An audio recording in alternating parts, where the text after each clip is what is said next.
법적으로 이용하는 거죠, 법적으로. 네, 아주 합법적인 방법입니다. 합법적인 거예요? 지금 500건을 이걸로 야, 해결했다는 이게 거 아니에요? 뭘까? 500건을. 입맛은 500건을? 땡기는데 이거 그러니까 정말 진짜 정확해요. 입맛은 땡기는데 답을 모르겠네. 지금은 뭐 마음은 굴뚝 같은데 뭐 떠오르는 아이디어가 없으신 것 같아요. 그 네, 최고의 방법을. 경험이 없으시다 보니까 정답을 맞추지 못하는 것 같은데요. 정답을 알려드리겠습니다. 뭐야? 내 남편과 바람 피운 여자, 망신 주고 돈줄 막는 최고의 복수는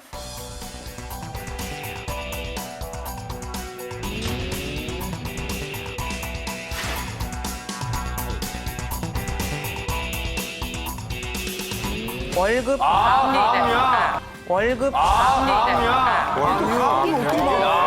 핑계를 대고 어떻게 해요? 왜냐하면 담보가 있어야죠. 내가 뭐 이 사람한테 돈을 빌렸다는 뭐 이런 가압류를 걸 수 있는 뭐가 아무것도 없는데 어떻게 가압류를 걸어요? 아유, 증거나 뭐 또 뭐 압류 이런 얘기 나오는 거 보니까 아시는 건 굉장히 많으세요. 네. 근데 정확히 아시는 게 가장 좋은데요. 보통 여자들이 내 남편이 바람을 피웠다 하면 네. 바람녀에게 내 정신적 고통에 대한 미저를 받고 싶은 게 인지상정입니다. 근데 그에 반해서 바람녀는 그 돈을 주기 싫어서 빼돌리는 게 또 보통입니다. 이때 그 돈을 빼돌리지 못하게 월급을 가압류하는 것입니다. 어떻게?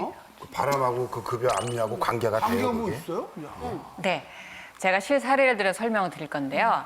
남자는 직장이 서울이어서 서울에 거주하고요. 여자는 직장이 지방이라서 지방에 거주하면서 몇 년 동안 이렇게 주말부부로 지낸 부부가 있었습니다.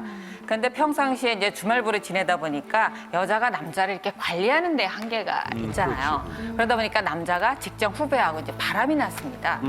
그런데 어느 날 이제 남자가 집에 돌아와서 만취해서 이렇게 자는 사이에 여자가 남편의 핸드폰에서 우연히 이렇게 녹음 파일을 발견을 하게 됩니다. 그래서 이게 뭘까? 그리고 딱 들어보니까 당신이 나를 버리고 주말에 아내한테 간 사이에 내가 얼마나 외롭고 힘든지 그러니까 주말에도 일한다고 출근한다고 그러고 나하고 있으면 안 돼? 그다음에 까르르 웃으면서 이제 성적인 농담을 주고받는 이런 녹음 파일을 여자가 듣게 되는 거죠. 그래서 남편이 바람을 피고 있구나라는 사실을 알게 됩니다. 오, 야, 제대로 이 들켰는데. 순간 방심에서 나오는 남편 입장에서 그냥 핸드폰이 다 나오네. 핸드폰 다 없애버려. 근데 이것뿐만이 아니고요. 어느 날 남편이 이제 컴퓨터에서 이렇게 이메일을 확인하고 그걸 닫지 않고 잠깐 자리를 비운 사이에 남편과 그 바람녀가 주고받은 메일을 발견하게 되는데요. 그 메일에서 역시 이렇게 쭉 도배하고 있는 내용이 당신이 주말에 가 있는 사이에 내가 얼마나 외롭고 힘든지 모르겠다는 하소연이 구구절절이 오는 거에 대해서 남편이 그걸 끊임없이 달래고 사랑한다, 여보 어쩌고 하는 메일을 이렇게 발견하게 되는 거죠. 그래서 여자가 혹시 모르니까 그걸 이렇게 캡처를 하면서 이혼을 할 것인지 말 것인지에 대해서 심각하게 고민을 하게 됩니다. 아, 특히 애가 있는 경우는요, 정말 당장 이혼하고 싶지만 애 때문에 살게 되는 경우가 많아서 고민을 할 수밖에 없을 것 같아요. 예, 맞습니다. 보통 여자들은 아이 문제 때문에 이혼을 결정하는 게 남자보다 쉽지는 않아요. 그러다 보니까 이혼을 할 수가 없고 아이 때문에 내가 좀 참고 살자. 그래서 그때 생각해낸 게 바람녀를 찾아가게 돼요. 찾아가서 여태까지 있었던 일은 내가 불문에 붙일 테니까 앞으로는 우리 남편하고 관계를 정리해달라 이렇게 바람녀에게 부탁을 하게 됩니다. 그런데 그 부탁을 두고 바람녀가 정리를 해줬으면 좋은데 이 여자를 조롱하듯이 오히려 더 관계를 계속해서 유지하게 된 거죠. 소방기차가 나타났으면 지가 반성을 하고 물러나야지. 참 이런 때를 죽여야 되겠네. 조강기차 입장에서 참 머리에 화가 뚫고 나갈 지경인데요. 그렇다라고 뭐 이렇게 분을 터뜨릴 수는 없고 해결을 해야 된다라고 생각을 한 여자가 그 메일을 들고 변호사를 찾아가게 됩니다. 변호사를 찾아가게 된 이유가 이혼을 원했던 건 아니고요. 합법적으로 이 여자한테 망신을 주고 그다음에 돈줄을 콱 막아버릴 방법을 변호사한테 묻고 싶었던 거죠.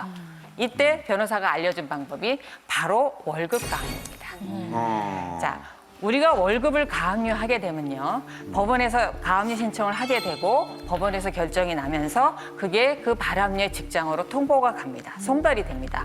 그렇게 되면 여자의 급여의 절반은 여자한테 지급을 하지만 절반은 회사에 보관을 하게 됩니다. 그래서 여자가 이 소송이 끝날 때까지 월급의 절반을 지급받지 못하는 효과가 있습니다.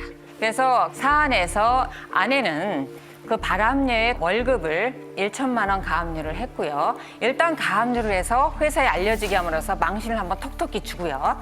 그다음에 위자료 소송을 제기한 다음에 1천만 원 확정 판결을 받은 후에 회사에 보관되었던 1천만 원에 바로 집행을 해서 지급을 받을 수 있었습니다. 아니, 난 지금 너무 신기한 게요. 물론 월급이 이거 딱 쥐고 있으면 목줄을 재는 거나 마찬가지죠. 근데 사실 우리가 흔히 좀 이게 법 지식이 있어서 가압류라는 것은 내가 채무 관계가 있을 때 그걸 담보로 해서 가압류를 거는 건데 이건 아무것도 없는데 어떻게 가압류 거냐 이거죠. 아직 위자료 확정된 것도 아닌데도 네네. 불구하고 미리 가압류를 한다. 뭐로 가압류? 우리가 그 소송을 제기하기 전에 가압류를 할 때는 지금 이렇게 발암녀와 남편이 외도하고 있는 메일 등을 증거로 첨부하게 됩니다. 그래서 가압류 신청을 할 때는 이제 소명 방법이라고 하는데요. 이걸 첨부해서 제가 이러한 위자료 소송을 이 여자를 상대로 제기하려고 하는데 3천만 원 또는 5천만 원에 대해서 가압류를 결정하여 주십시오라는 신청을 하게 되고 가압류에 대해서 어느 정도 소명 방법이 첨부가 되면 법원에서 결정을 하여 줍니다. 따라서 여러분들이 이런 사실을 알려서 상대에게 망신을 주고 싶다 이런 합법적인 방법을 생각을 하신다면요. 홈페이지에 올리시거나 아까 말씀하셨다시피 회사 앞에 가서 이렇게 피켓 들고 1인 시위 이런 것은 절대 금물이고요. 회사의 대표권자나 인사권자에게 알리는 방법이 가장 좋습니다.